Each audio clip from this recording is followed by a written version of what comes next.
Hello, you wonderful people, and welcome to another episode of Crime Centric. This being a show where I talk about crime dramas that I watch. For today's episode, I'm going to talk about the latest episode of The Blacklist. A lot of really interesting things went down in this episode, so let's break it down. This episode being the conclusion to the Skinner Blacklist situation. Regardless, so we're picking up with the squad is back together, but now it comes down to a circumstance of, well, how do they deal with Mr. Anderson, the current head, the successor to the Skinners. Well, I love that it leads to a whole conversation between Denbei and Wrestler, because Wrestler's like, well, we do this, and and Denbei's like, well, we can't. We don't have the legal grounds to do it. And even Wrestler's like, what? Wait. So you're the good guy and I'm the bad guy now? It's like, yeah, how funny the roles have been, funny the roles have been reversed, especially consider like who Wrestler was. Wrestler was the biggest stickler for the rules back in the day, and obviously like over the course of the show, the gray area kind of grew up on that front. But I thought that was I think that's so fascinating that we are here where we are, but. Obviously, because they're going to need bigger resources, because the reason why, like, it's like, yeah, you found this place of his, it's empty, right? Well, you know why? Well, Raymond would do the same thing. You know why? It's because it shows that he has power and resources. A whole entire organization, an organization that has 700 years of history is backing him. So we alone aren't going to be enough. So Harold goes, visits an old friend, and it's Cynthia Panabaker, but it's Senator. And he's like, oh, what happened to, absence makes the heart grow fonder. But she was like, oh, I'm fond of you when you're away. But the moment you're up in front with me, I'm scared because I'm just like, what are you going to want from me now? So it's like, okay, so we're in contact with Reddington. It's like his immunity deal's out the window. It's like, yes, but we need your help for this. Like, Denbei came to us because his partner. And so obviously what this is about mainly is about the chips. The chips get in the wrong hand. This could turn the tides of a lot of stuff because these chips play a big role in a lot of stuff. It goes into cell phones, the internet, like whatever the case may be. These chips are very, very important, and anyone who gets them can make a lot of money, but also change the landscape to make it so that no other country can get access to them, and you can decide who gets them and who doesn't. Because that's the whole point why Anderson's doing what he's doing, because he can't get the chips himself, but he can get the guy who makes the chips, and if he can get the code to make them, then he's golden. So that's what he's trying to do. So he's forcing Mr. Chen. It's like, right, you either do this or I kill your wife and your child. So forcing his hand. I even love that, like, once again, the quirky villains where he's just like, you're going to go get something. He's like, I want this and that. He's like, or maybe we go rob someone. Do something in the meantime. I hope Mr. Chen keeps up his end of the bargain. Because he had to run basically it was to get past the protocols that were set up so that he could download the code that's all the way in Taipei. He could do it from here, but there were too many security protocols, and his friend who kind of got him neck deep in all this because he's the one that put Anderson on to pointed him towards Mr. Chen in the first place, and obviously his family's being threatened, so he's like, right, I'll take the fall for you, because at the end of the day, we're all both trying to protect our family. So Chen gets away while Park and Aram chase him down in the car, and just like, I love that she had to, oh, hey honey, yeah, I'm just doing nothing boring. Yeah, I'm working the case. No, but I'm not even really working the case. I'm doing a favor. I love that she's like, okay, we're not doing what I'm doing, and you're not here right now while we're doing this. Aram was almost like, what? And it's like, yeah, she's talking to her husband, and so she's swerving and stuff, and so,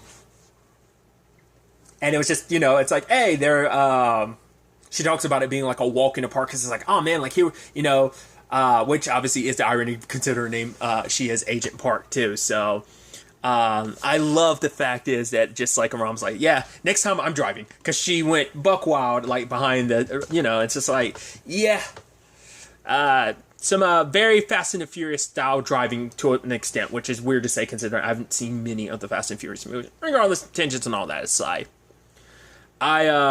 but I do love that because of Cynthia giving them their backings, they go back to the office. It's like, man, they have not been here. Like they've been shut down for a while, so it's been a while since they've been back here. Even to the point Donald goes to like him and where him and Liz's desk were. Lo and behold, who's waiting? None other than Reddington. And he says this, he like Wrestler's got this look in his eyes like he's looking for something, and Reddington's like, it'll come. He's like, what will? He's like, I don't know, whatever it is, it'll come. Like, if it's tomorrow, it's just whatever it is that Wrestler's like trying to find a reason to keep going. It's just like whatever, that taking that one step and 1 foot in front of the other type of thing of just kind of finding that way forward, whatever it is, whether it's looking for his purpose, whether it's just finding a reason to keep going till tomorrow, whatever it may be, you'll find it. Whether it is just simply like, hey, making it to the next day, So, because it turns out what Donald said to him hit. It's like, right. He's like, I know the reason why Liz agreed to take take over the whole operation. My empire is because of what she didn't want what the Blacklist was to stop. That's why she was there that night. She wanted to continue that work. And he's like, I know that's why. And so to honor what Liz would do and what she would want me to do, that's why I'm here. I'm not just helping you because you asked for my help, Harold. I'm here because this is what Liz would want me to do. She'd want the blacklist, like the names on the blacklist. She'd want that work, the work of this task force to continue. I even love Aram being like, what happened to your hair? And he's like, oh yeah, like Weecha, she razor with my head, my face. And also he's like, I'm going to tell you, the one simplest beauty in life is just walking out to your front porch, seeing a naked woman, taking a razor and shaving her legs. And I love that Aram looks at Weech and she just kind of looks at him. I'm like, I even love that, like, later on Dembe is like, oh, like, if you ever need someone to talk to about what he likes and dislikes, and she's like, I know what he likes, and kind of has a smirk about it. And Dembe's almost taken back by it because you're like, what does that mean? Just like, either like, don't worry, Dembe, I got this covered, or is there like a little like wink, wink, nudge, nudge, a little bit more to that? I don't know. So, but that was interesting. But yeah, they are back at least to some extent and are up and running. But at the end of the, it's interesting too, because when it comes to Chen and the whole conversation about like, right, he knows how to make the chips. Donald's the one that's like, we could, actually just like, I mean, we could take it. The U.S. government can, and it's like, well, that's stealing. And then Donald's like, so what you and Reddington used to do is stealing, and now it's an issue. But it's like, yeah, but it's messed up, because it's like, yeah, it's all about any government that gets their hands on these chips can like change the landscape of everything, war, and it makes national security. It's one of those things, like any powerful nation would want to get their hands on this. So it's like, why not like give our like nation the upper hand? And I love that Aram, it's like, yeah, like when it comes to a government stealing something of this nature, it's not stealing, it's manifest destiny. But Cooper's not all about it. Right now, the most important thing is getting Chen's family back to him. So they send him back in to be like, yeah, we messed with the code a little bit to make sure that they can't actually use it, but it's enough to fool anybody who isn't like a coder. There's only like a handful of people who can actually really, look into the code. So they send them back into the lion's den, and it's like, oh yeah, like even Andrew's being like, yeah, everyone here, they bet against you, but not me. I knew you pulled through, but I don't know anything about coding. So here, I'm gonna give it to this guy. And Rom's like, once again, there's only like 5 people in the world who can read it. And introducing this guy kidnapped. Okay, he's one of the 5 people that actually do it. The guy didn't even get a chance to read the code before Mr. Chen was like, I didn't ask for it. And it's like, yep, he buckles. Understandably so, because he thinks like if he can convince Anderson to keep him around, it's fine. Because at the end of the day, it's like, because first and foremost for him, it's like, if he can be like, right, before you find out the FBI forced me, it wasn't my fault, they forced my hand, this way he can ensure. Because at the end of the day, he said to himself, he doesn't care what happens to him, even if he has to forfeit himself over to Anderson. Whether that is like, oh, he'll be stuck working with Anderson forever, or whether it's like, oh, Anderson will kill you because he doesn't want to take the chance anyone else gets access to your knowledge and knowing what to do. So either way, it's like he's willing to sacrifice himself to make sure his wife and daughter are okay. But which even like that conversation about like, oh, let's steal it for our own nation. Cynthia, the moment she found out about it, which is weird to say, like I'm going to call her Panabaker. Going back to calling her Panabaker. I usually have, but it's weird calling her by her first name. The reason why, just behind the scenes, my mom's name is Cynthia, so it feels weird saying that out loud. I could always reference Angelica's doll, Cynthia, from Rugrats, which I think as a kid it never crossed my mind that I never equated the two in any shape or form. But now, like, yeah, so I could think that, but it just obviously my first go-to would just be my mom's name. But regardless, putting that aside, the team goes in, but they're kind of forced to come out, especially because Anderson finds out that Dembe's there. He's like, oh, yeah, like, yeah, I killed your partner and everything. And so, right, you did tell me you were going to find me. I guess you did, but I told you not to interfere. So it's interesting where things currently are on that front, because tying this in is everything with Reddington, because Reddington's meeting up with Vincent again. And it's like, oh, yeah, like, what Anderson is doing will screw up your legacy. He's like, how so? It's like, well, like, the Skinners have always been in the shadows of history. Like, they've always stayed hidden. That's how you do your best work. Him doing what he's doing, killing an FBI agent, kidnapping the CTO, like, all this chip business, it's too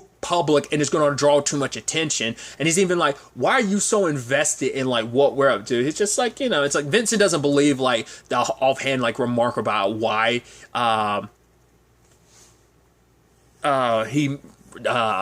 he cares about all this. But at the end of it all, it's about enacting the charter, which I even love that. It's like, I think Anderson should consider himself lucky that he's the first person in 700 years they've ever had to activate the charter over, because it's like, I mean, because that was the line of what Reddington was saying. Like, he admired the fact that he's like, right, you had 700 years of successors passing the torch down. He's like, I couldn't even do it once. So I admired that, but it's like, no, it's BS. Like, he wants something else. Like, Reddington never does anything without some ulterior motive. And usually that ulterior motive benefits him the most. If not in a big way, benefits him the most. But it's about getting the captain back.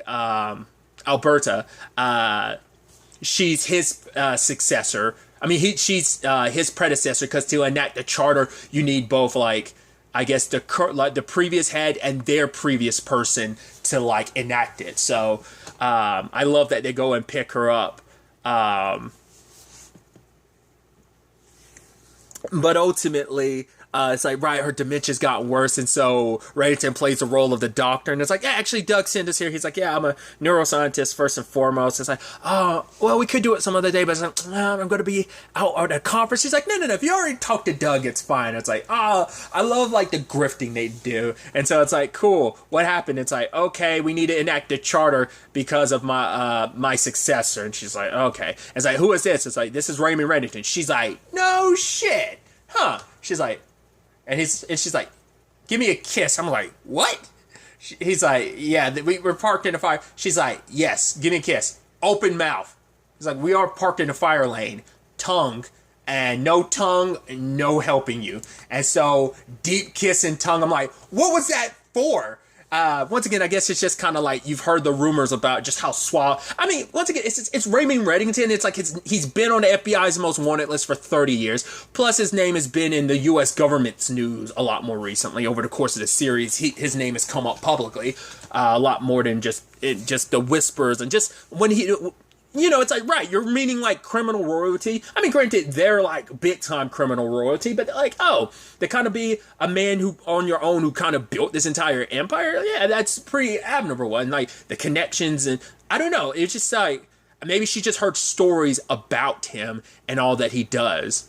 That just kind of made her go, like, oh, like, I'd want something to happen here. So, before Anderson could kill everybody, lo and behold, who walks through the door? Reddington and the two prior successors to the Skinners. And it's like, yep, so we're voting you out. Which I love that, like, Anderson's like, what? No, shut up. This isn't like some student government council. It's like, no, this is how things roll, and they voted you out. And I even love that Reddington was trying to make, like, oh, like some, like, skinning joke. I think it was about cats or whatever. He's like, oh, you're not in the mood for jokes? Okay, I got it. But yeah, he's made too much noise publicly, so they're denouncing him and they're forcing him to step down, which is like, they're like, all right, take care of him, but the rest of the people won't. He's like, what? It's like, yeah, you may be the boss, but we're an organization, and we fought. That's the thing about organizations is big. It's like, we have our laws, we have our rules. I mean, these rules date back centuries, so of course it's like, we're not just a part of this all willy-nilly. It's like, no, we're about this life. And and I guess Anderson, like, he must be an outsider, like someone who didn't really grow up. I mean, I guess if you didn't really grow up in this, like, because I'm sure the torch has been passed from family to family. Because, like, Anderson isn't like, it's not like that's Vincent's son. He's like an outsider brought in. But some of these people, like, they believe in this so wholeheartedly. So either they're like birthed into like the Skinners, like their father's father was a Skinner, or their mother's were a Skinner, whatever the case may be. So either that, or just they believe in this that much to the point that the moment he's suggesting like whatever, but like they all put their guns on him, and it's like, right, so you can either back down or not. And he's like, well, rules are meant to be, before he can even finish, broken. Bam, he got taken out. It's like, well, that worked out. So all right. And it's like, cool. Vincent's like, okay. Because one of the head dude's like, yeah, I'm glad to see you back, boss. He's like, he prefers it, because I guess like Anderson sucked as a boss. It's like, I'm so glad you're back, Vincent. He's like, all right, make sure that the chins are secured and let everybody go. And they're walking away, and it's like, okay, so now they have to find a new successor, because Vincent's like, I have no interest in running this. I don't want to go back to just my condo business stuff that I'm looking after. So turns out Reddington's heavily invested in this, because he wants to be able to decide who's the next successor to the throne. And it's like, oh, he's like, but the fact of the matter is, with the Skinners, like, with the right successor, like, oh, the pride and power that the Skinners could have, and I know the right person. Even I'm like, who the hell are you looking for to become the successor? Honestly, it makes sense. Never would have guessed that he would, but it's like, I guess because for him, it's like, I have all this, I guess for him, it's like maybe like having the Skinners at your, like, because I guess his organization isn't what it was, or at the very least he can fold his own organization, whatever remnants are there, into the Skinners. With their power, their reach, and their resources, he can continue this Blacklist stuff. I mean, I'm sure he has even more ulterior motives for it, but I'm sure like it's going to play a role in things going forward with the Blacklist. So I'm sure this is also about Agnes too, to make sure probably nothing or no one comes after her, because at the end of the day, that is still Katarina's granddaughter, and especially without Liz around, and like, yeah, Cooper's protecting her, but there's still probably going to be a thing of, we don't want anyone from that bloodline alive. And it's like, I don't know. We'll have to wait and see how that kind of plays out. Well, because her mom's still alive, just out there in the wild. So, Katarina's mom. So, I don't know. I'm curious. I mean, he wants to be near her, try to make up for like what he was trying to do for Liz, but couldn't. Especially because it's like, right, your mom's going because of me. Again, your dad's going because of me. So, because of that, I think he probably feels like he's even more indebted to Agnes. I mean, that is Reddington's granddaughter, so it's like, of course I'm invested in your protection and making sure you're okay. But at the end of the day, like, they resolved all of this, and obviously Dembe's happy. He thanks them all for what they've done, like, you know, for him and his partner. And at the end of the day, when it's all said and done, they're all kind of like, oh man, I kind of, and she's like, I like this, you know, and Aram's like, why? Because we almost died, or going one way down a road, almost dying. And she's like, no, we did something, and it, you know, we actually did something, and it was something good. It felt good to do something important and something good like that. And Aram's like, yeah, kind of almost make, you know, because at first he was like, I didn't think I would miss this place, but now being back here, he never thought he would. But he does miss it. It just feels good to be back.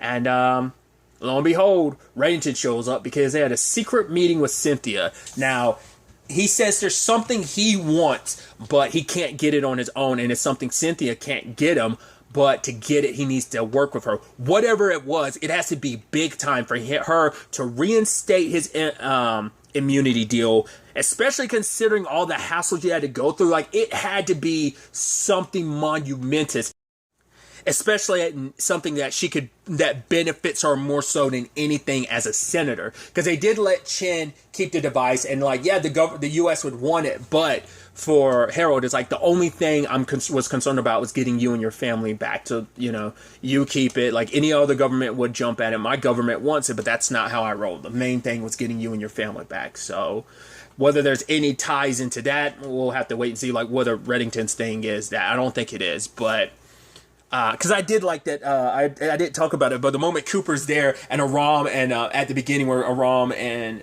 Reddington are talking, like Cooper's looking everywhere. He's like, those bastards took my scotch. And it's like, oh, but I drink rum. Oh, it's so good. No headache. It'll kick you in the head. No headaches. And him, because it's Weecha's special brand that like they make, and she's her and Reddington bring a case, which I even love when Rum's like, you could probably drink me under the bus, under the table or something. And then like Weecha just kind of looks at him and kind of tilts her and smiles like, oh, sweetie, don't even think about like thinking about it, because you know it's 100% true, guaranteed. Like you don't even have to even, shouldn't even be considered. I will definitely drink you under the table, back and forth type of, if looks could kill, and that look was worth 1,000 pictures, just like the smirk and everything.